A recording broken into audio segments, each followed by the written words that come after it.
السلام علیکم ورحمۃ اللہ وبرکاتہ۔ ناظرین، آپ سب کے سامنے پیش خدمت ہے امراؤ جان ادا کی قسط نمبر 23۔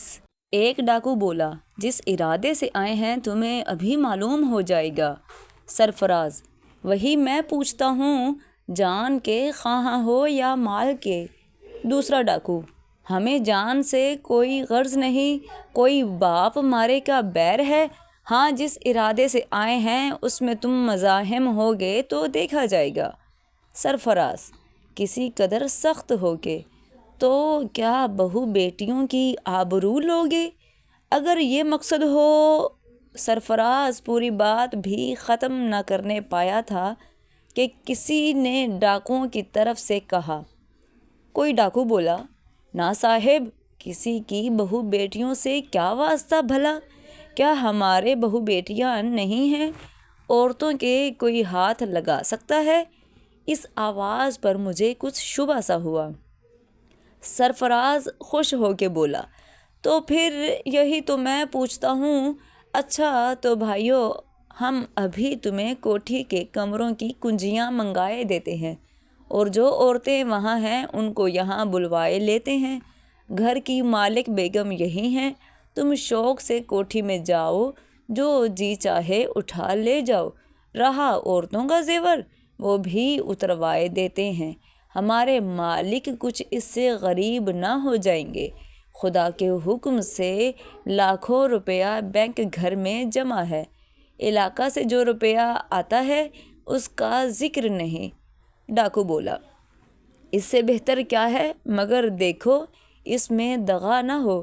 سرفراز بولا، سپاہی کے پوت دغا نہیں دیتے، خاطر جمع رکھو۔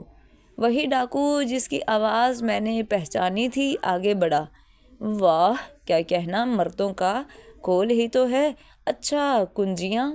اتنا کہنا تھا کہ میرے اس کی نگاہیں چار ہوئیں۔ میں نے تو پہچان لیا، بولنے کا قصد کیا، مگر دل پہ ایسی دہشت سمائی ہوئی تھی کہ منہ سے آواز نہ نکلتی تھی کہ اتنے میں خود اس نے آگے بڑھ کے کہا، بھابھی تم یہاں کہاں؟ میں بولی، جب سے تمہارے بھائی قید ہو گئے یہی ہوں۔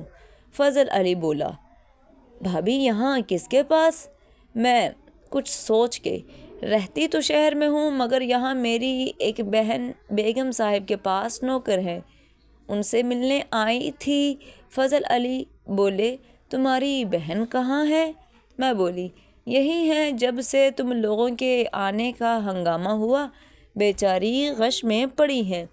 میری طرح تو ہے نہیں، بیچاری پردہ نشین ہے، جوانی میں رانڈ ہوئی، جب سے امیر رئیسوں کی نوکریاں کرتی پھرتی ہیں۔ فضل علی اپنے ساتھیوں سے بولا، یہاں سے ایک پیسہ کی چیز لینا تو میرے نزدیک حرام ہے، اور نہ اس معاملہ میں میں تمہارے ساتھ ہوں۔ ایک ڈاکو غصے سے بولا، یہ کیا، پھر آئے کیوں تھے؟ فضل علی بولا، جس ارادے سے آئے تھے تمہیں معلوم ہے، مگر کسی کا کچھ خیال بھی ہے۔ مجھ سے تو نہیں ہو سکتا کہ فیضو بھائی کی آشنا اور اس کی بہن کا اسباب لوٹوں، یا جس سرکار سے ان لوگوں کا توسل ہو وہاں دست درازی کروں۔ اگر وہ قید میں سنے گا تو بھلا کیا کہے گا؟ اس بات پر ڈاکوؤں کے آپس میں بہت جھگڑا ہونے لگا، مگر سب فضل علی کا دباؤ مانتے تھے، کوئی دم نہ مار سکتا تھا۔ پھر بھی خالی ہاتھ پھر جانا کچھ ایسی سہل بات نہ تھی۔ سب ڈاکو غل مچاتے تھے، فاقو مرتے ہیں، ایک موقع ملا بھی تو اسے خان صاحب چھوڑ دیتے ہیں، آخر پیٹ کہاں سے پالے؟ جب فضل علی اپنے گروہ سے نکل کے الگ کھڑے ہوئے تو ان کے ساتھ ہی ساتھ ایک اور سیاہ فام شخص یہ کہتا ہوا نکلا۔ وہ شخص بولا، خان صاحب میں بھی تمرے ساتھ ہوں۔ غور سے جو دیکھتی ہوں معلوم ہوا کہ فیض علی کا سائس ہے۔ میں نے اسے بلایا، علیحدہ لے جا کے باتیں کیں۔ وہ اشرفی اور روپیہ جو بیگم صاحبہ نے انعام دیے تھے چپکے سے اسے دے دیے۔ فضل علی سرفراز خان سے بولا، بھائی میں تمہارے ساتھ ہوں، اب تم جانو اور یہ لوگ۔ سرفراز بولا، میں ان لوگوں کو ابھی راضی کیے دیتا ہوں، مگر یہاں سے چلو، عورتیں پریشان ہو رہی ہیں، سرکار غش میں پڑی ہیں، ذرا ان کو ہوش میں آنے دو، ہم تم لوگوں کو خوش کر دیں گے۔ ڈاکوؤں وہاں سے چلے گئے۔ بیگم صاحبہ ابھی تک بے ہوش پڑی تھی، دانت بیٹھ گئے۔ میں تالاب سے ہاتھ میں پانی لائی، ان کے منہ پہ چھینٹے دیے، بڑی مشکل سے ہوش میں آئیں۔ میں نے کہا، سنبھل کے بیٹھیے، خدا کے صدقہ سے وہ آفت ٹل گئی، خاطر جمع رکھیے۔ اور عورتوں کو بھی پانی چھڑک کے اٹھایا، سب اٹھ اٹھ کے بیٹھیں۔ جب اطمینان ہو گیا تو میں نے کل واقعہ بیان کیا۔ بیگم صاحب بہت خوش ہوئیں، سرفراز خان کو بلا بھیجا۔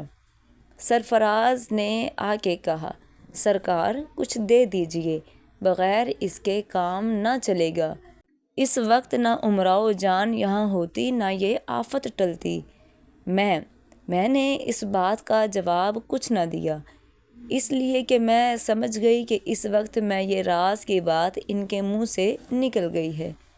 اس موقع پر ایسی باتوں کا اظہار ان کی شان کے خلاف ہے۔ جی نہیں، میں نے کیا کیا، یہ بھی اتفاق تھا۔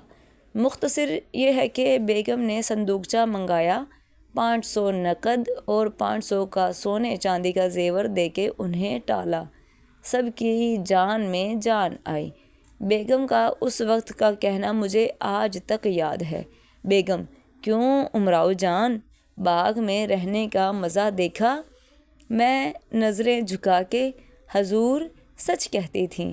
اب صبح کے 3 بج گئے تھے، سب لوگ اٹھ اٹھ کے کوٹھی میں گئے، ان لوگوں کے ساتھ میں بھی اٹھی۔ کوٹھی کے برآمدے میں ایک پلنگ میرے لیے بچھوا دیا گیا۔ نیند کسے آتی ہے، رات بھر جاگ رہی، صبح ہوتے سب سو گئے، میری آنکھ بھی لگ گئی۔ ابھی نیند بھر کے سونے نہ پائی تھی کہ میرے خدمتگار سواری لے کے آ گئے، مجھے جگوایا۔ میں آنکھیں ملتی ہوئی باہر گئی۔ خدمتگار، آپ تو خوب یہاں آئیں، رات بھر ہم لوگ راہ دیکھا کیے۔ میں بولی، کیوں کر آتی، سواری کو تو رخصت کر دیا تھا۔ خدمتگار بولا، اچھا تو اب چلیے، لکھنؤ سے لوگ آپ کے پاس آئے ہیں۔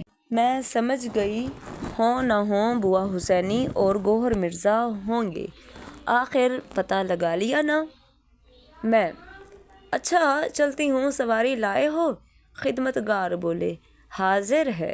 جب میں نے جانے کا قصد کیا 2-1 عورتیں اور جاگ چکی تھیں، مجھ کو روکا کہ بیگم صاحبہ سے مل کے جائیے گا۔ میں نے کہا، اس وقت کام ہے، بیگم صاحبہ خدا جانے کب سو کے اٹھیں، ایسا ہی ہے تو پھر آؤں گی۔ گھر پر جو آ کے دیکھتی ہوں، بوا حسینی اور میاں گوہر مرزا بیٹھے ہوئے ہیں۔ بوا حسینی میرے گلے سے لپٹ گئی، رونے لگی، میں بھی رونے لگی۔ بوا حسینی، اللہ بیٹی کیا سخت دل کر لیا، تمہیں کسی کی محبت ہی نہیں آئی؟ میں بجائے خود شرمندہ تھی، جواب کیا دیتی بھلا، جھوٹ موٹ کا رونے لگی۔ معمولی گفتگو کے بعد بوا حسینی نے اسی دن لکھنؤ چلنے کا ارادہ کر دیا۔ میں نے لاکھ اصرار کیا کہ ٹھہر جاؤ، انہوں نے نہ مانا۔ زیادہ عجلت کی وجہ یہ تھی کہ مولوی صاحب بیمار تھے، بوا حسینی کو دم بھر کہیں کا ٹھہرنا شاق تھا۔ ایسی ہی میری محبت تھی جو چلی بھی آئی تھیں۔ وہ دن کانپور سے اسباب وغیرہ خریدنے اور مکان کے کرائے اور نوکروں چاکروں کے حساب کرنے میں تمام ہوا۔ پوری شکرم کرائے پر لی تھی، ضروری اسباب اس پر لاد لیا اور فضول سامان نوکروں کو دے دیا۔ دوسرے دن لکھنؤ پہنچ گئی، پھر وہی آب و دانہ ہے، وہی مکان، وہی کمرہ اور وہی آدمی۔ دشت جنوں کی سیر میں بہلا ہوا تھا دل، دشت جنوں کی سیر میں بہلا ہوا تھا دل، زنداں میں لائے پھر مجھے احباب گھیر کے۔